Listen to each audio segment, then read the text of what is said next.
Today, surging inventory, rates, home builders, and the general Florida market. We're going to cover all of those and how it affects your home, whether you're buying a property or selling one. I'm George. This is my incredibly talented wife, Jackie. Let's get to it.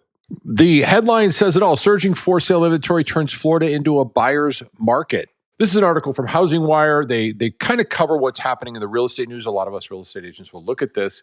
Let's go to it. Very first line, Florida is one of the hottest destinations during the pandemic, but the state's housing market might be coming down to earth. According to Redfin, the inventory level is astronomical. So let's take a look at it. What we're looking at right now is a map of the Florida market, and this is year over year inventory growth. So what does that indicate to us? It indicates to us how many more homes are on the market.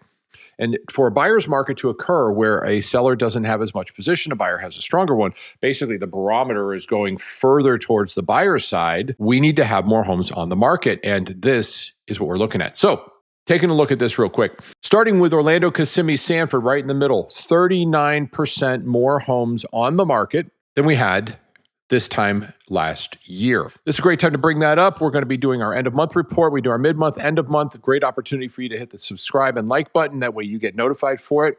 Let's go back to the map. The darker the color, the more. And as you see, Palataca, just a little bit further north, 48% increase in inventory. Some of our major metropolitan areas on the southeast portion, we have Miami, Fort Lauderdale, Pompano Beach, 40% increase year over year.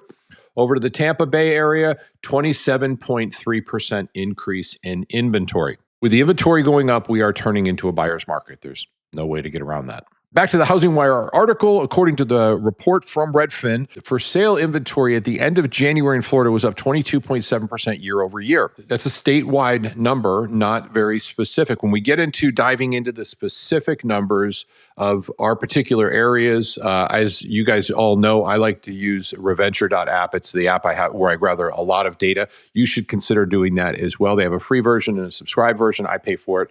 And I'm sharing it with you. I get nothing for it. It's just great information. Back to the article. It says bidding wars are very rare these days. And it also goes on to say with this many homes on the market, homes basically need to look like they're right out of a magazine and they need to be fairly priced. For all you sellers out there, please consider higher inventory means more competition for you. You need to be the first or the second home sold in your area. What's causing this? That is brought on by the builders. In an article by MarketWatch, the brightest spot in the housing market is fading fast.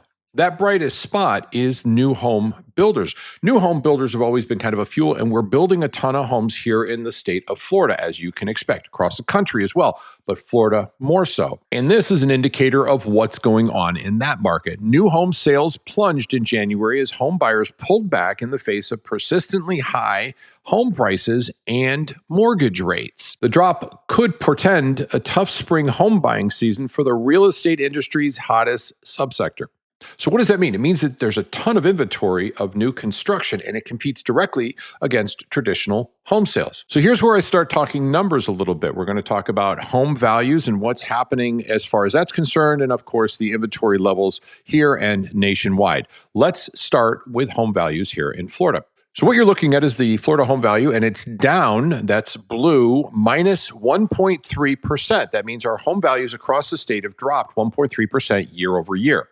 That in itself is not the biggest deal. However, when we take a look at the nationwide, we notice that Florida is really the only state in blue. Everything else, the values have gone up. Florida has gone down. The exception is Texas, as you can notice, it's in gray, and its value has stayed flat year over year.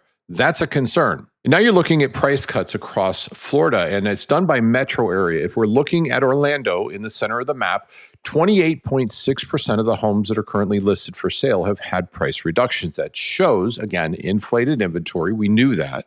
And the prices are being adjusted. Remember when we were just talking about what has to happen to cause a home to sell? It has to be like out of a magazine, beautiful, priced very well, and either the first or the second home that is going to sell based on everything else being even and adjusted for. This shows people are still pricing aggressively, meaning they want a little bit more than perhaps it's going to get. Price is going to be king. A special note to Robin. Robin, not you. Your house is actually priced incredibly well, particularly with that most recent sale. You're fine, and boy, your house is just amazing. Everybody, I'm going to tease you with what a perfect laundry room looks like because I just love hers. Her entire house is great, but the laundry room is amazing. This is her laundry room. Yeah, it's pretty cool. And that was just a small part of all they've done for their house. It looks like it's out of a magazine. It's brilliant. Robin, great job. It will sell. Trust us. So let's talk about some good news. The good news is we're seeing an adjustment. What you're looking at is the current rates today, 6.644 for a 30-year conforming loan. I always look at those. Those are conventional mortgages. Now, just a week ago on the 16th, the rate for a conforming mortgage was 6.81. We're almost 0.2% down, and it continues to move that direction. This is huge because this brings buyers back out. We're looking for a balanced market. All right, let's put a bow on this for you. We have surging inventory. We know that. Now, lower interest rates are going to bring that down for sure. We're truly not into the massive buying part of our market. That doesn't really occur. Well, it actually just started a couple days ago, and it builds up through mid-March, and then from mid-March really till the end of July is our busiest part of the year. So remember, your home has to look great. That's just it. It's got to be priced very aggressively, particularly considering your competition. If you're selling homes, and that's what you want to do, you want to get your home sold. Now, if you are selling and the interest rates go down, yay, they are. Or if you're buying, you have more to choose from. And with lower rates, you have a competitive advantage because a lot of the homes are for sale and you get to do a little bit more negotiating. Bring somebody along with you who's good at what they do. She's the pit bull. Most resale properties cannot compete with new home sales. That's just how it works. And the only way to compete is by having a price adjustment. So be cautious of that. Fair warning. Again, there's the pit bull. You want somebody strong negotiating for you. I'm George. This is Jackie. We're here to serve you. Sorry it's been so long since we've been on air. We've been really busy putting a couple homes on the market, getting them under contract. How can we help you? If you're interested in selling, we'd love to help you. We work across the entire state of Florida. If you're interested in buying, if we can't personally get you into that home, we have partners all over the state. We have 800 partners all over the state, so we can support you there. Have a great day. God bless you. God bless America. We'll see you real soon. Remember, hit the like and subscribe.